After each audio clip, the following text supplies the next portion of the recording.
महाराष्ट्र में एक नाथ शिंदे सरकार में अब मंत्रिमंडल का विस्तार हो गया है और आपको बताएं, एक नाथ शिंदे सरकार बनने के 35 दिन बाद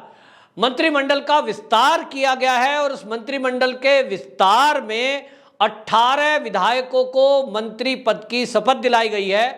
9 मंत्री भारतीय जनता पार्टी के कोटे से बनाए गए हैं और 9 मंत्री एक नाथ शिंदे गुट से बनाए गए हैं।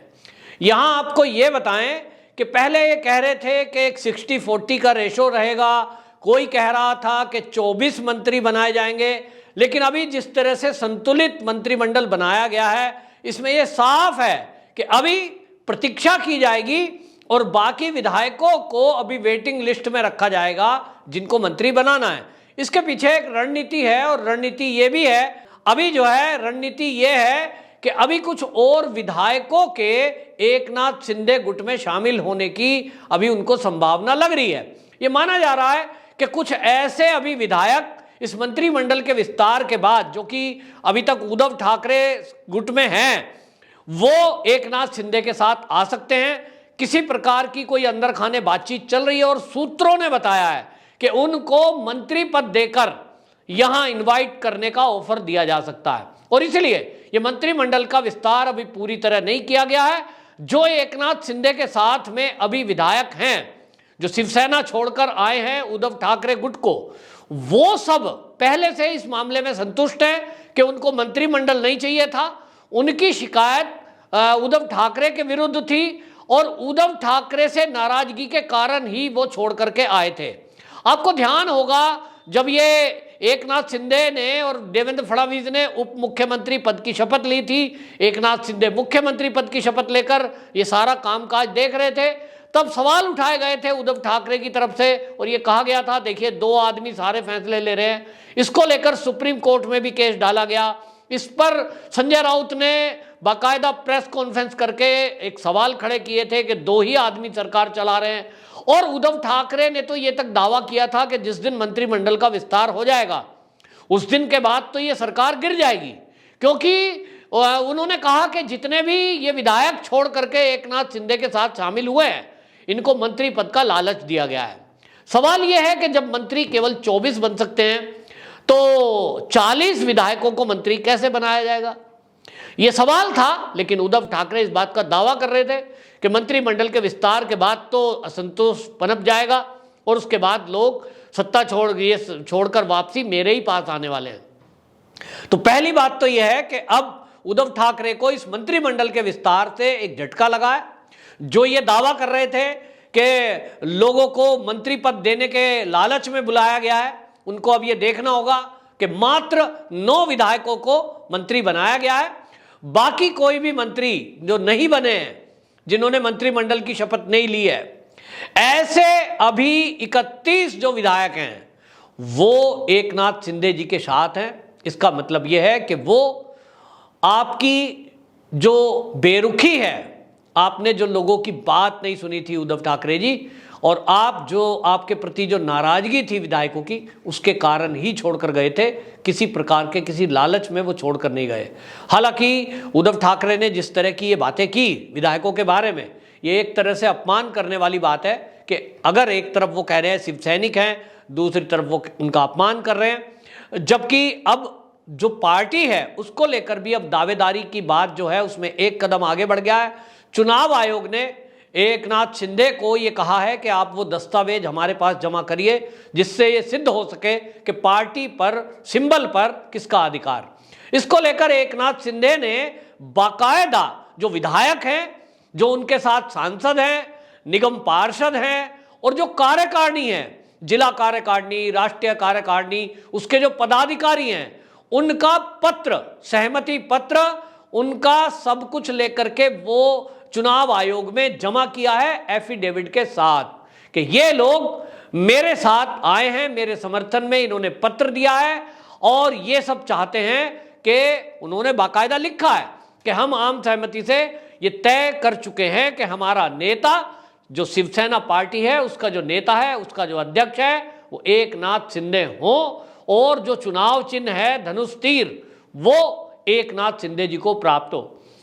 अब इसको लेकर फैसला चुनाव आयोग को करना है, क्योंकि जिस तरह से इस मामले को लेकर उद्धव ठाकरे वो जो है सुप्रीम कोर्ट इस मामले को लेकर गए थे, और सुप्रीम कोर्ट का आपको ध्यान होगा सुप्रीम कोर्ट ने टिप्पणी करी थी कि ये काम चुनाव आयोग का है, इसमें हम दखल अंदाजी कैसे दे सकते हैं। तो चुनाव आयोग उस प्रक्रिया में आगे बढ़ा है और निश्चित माना जा रहा है जो कानून के जानकार हैं, जो राजनीति के जानकार हैं, उनकी अगर माने तो वो ये कह रहे हैं कि जिस तरह से दस्तावेज प्रस्तुत किए गए हैं, अभी जो साक्ष्य हैं उनको देख करके ये लग ही रहा है कि 2/3 बहुमत से ज़्यादा विधायकों का बहुमत है, सांसदों का बहुमत है, निगम पार्षदों का भी बहुमत है, और इसी में जो जिला इकाई है, जो राज्य की इकाई है, उनके पदाधिकारी भी समर्थन में हैं। और अब लग गया है कि जो उद्धव ठाकरे गुट है, अब उनकी जितनी एक तरह से बड़बोलापन था, जो हैंकड़ी थी, वो तो निकल चुकी, सबको दिख गया, कोई दम नहीं है। मुट्ठी भर लोग बचे थे जिनके आधार पर बड़ी बड़ी बातें बोली जा रही थी। आज इनकी पोल भी खुल रही है कि जब ये सत्ता में थे तो किस तरह से उद्धव ठाकरे जी के मुख्यमंत्री रहते हुए इन्होंने गरीबों के हकों को मारने वाले बिल्डरों का साथ दिया, उनसे मोटा कमीशन वसूला और उनसे रिश्वत लेकर के गरीबों की आवाज को कुचलने का काम किया। आज जिस तरह से ईडी ने संजय राउत को जेल भेजा है, तो वो बाकायदा फैसला न्यायपालिका का है, कोर्ट में सारे सबूत प्रस्तुत किए गए, और कोर्ट ने जब ये माना है कि हाँ घोटाला हुआ है और उस घोटाले में संजय राउत का हाथ है, तो संजय राउत को इसीलिए जेल भेजा गया है। इसके पहले हमने देखा है 2 मंत्री पहले से जेल में है, नवाब मलिक और अनिल देशमुख। तो ये किसकी छवि खराब हो रही है? ये निश्चित रूप से उद्धव ठाकरे की। जनता ये कह रही है कि एक मंत्री उद्योगपतियों का शोषण कर रहा था, पुलिस के जरिए उगाही करा रहा था, एक मंत्री बम ब्लास्ट के दोषियों की जमीन के 2 नंबर 1 नंबर करके खरीद फरोख्त कर रहा था और उनको फायदा पहुंचा रहा था, यानी एक तरह से सीधा आतंकवादियों को मदद कर रहा था। और तीसरा आदमी जो अभी पकड़ा गया संजय राउत है, ये वहां अवैध धंधा करने वाले, गरीबों का हक मारने वाले, सरकारी जमीनों पर कब्जा करने वाले, सरकार की मदद से सस्ती दरों पर जमीन पर खरीद फरोख्त करने वाले और लाभ कमाने वाले बिल्डरों की मदद करने में लगे थे। हालांकि जो बीजेपी के नेता हैं किरीट सुमैया, उन्होंने तो ये खुलासा किया है, जिसकी अभी जांच होना बाकी है, कि इन्होंने संजय राउत ने विदेशी यात्राएं की हैं और उन विदेशी यात्राओं में सऊदी की यात्रा भी की है और चीन की यात्रा भी की है, जिसमें देश विरोधी एक्टिविटी करने वाले लोगों से कुछ गठबंधन किया है। ये चीज़ें खुलासा होना बाकी है, लेकिन बहरहाल जो अभी मंत्रिमंडल का विस्तार हुआ है, इन सब से महाराष्ट्र की जनता खुश है। और जो ये मैंने बात बताई, इस सब से शिवसेना की, उद्धव ठाकरे की मुख्यमंत्री रहते हुए जो घपले घोटाले हुए हैं, उसके कारण जो छवि खराब हुई है, तो इस छवि का असर निश्चित रूप से उन लोगों पर पड़ना लाजमी है जो उद्धव ठाकरे के साथ खड़े होकर चुनाव के मैदान में जाएंगे।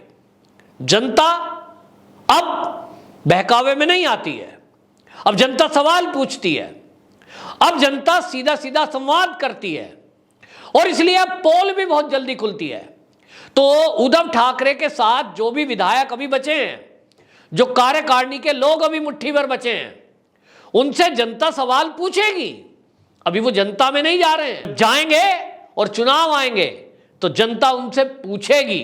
कि आपकी सत्ता जब थी, तो जब गरीबों का हक मारा जा रहा था, बंबई के बम ब्लास्ट के दोषियों से सौदे हो रहे थे, पुलिस के जरिए जब उगाही हो रही थी, तो आप क्या कर रहे थे? आप मौन थे, या आप भी उनके पाप में सहभागी थे? तो हम आपको वोट क्यों दें? और यह बात जो भी जानता है, जो भी समझता है, वो इसीलिए उद्धव ठाकरे का साथ छोड़कर एकनाथ शिंदे जी के साथ आकर खड़ा है। या बीजेपी में जाएंगे, 2 ही रास्ते हैं,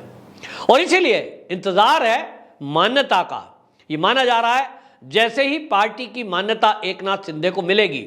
और चुनाव चिन्ह शिवसेना का एकनाथ शिंदे को घोषणा होगा, उसके बाद ये जो बाकी बचे हुए विधायक हैं उद्धव ठाकरे जी के साथ, ये सब छोड़ करके एकनाथ शिंदे के साथ आएंगे।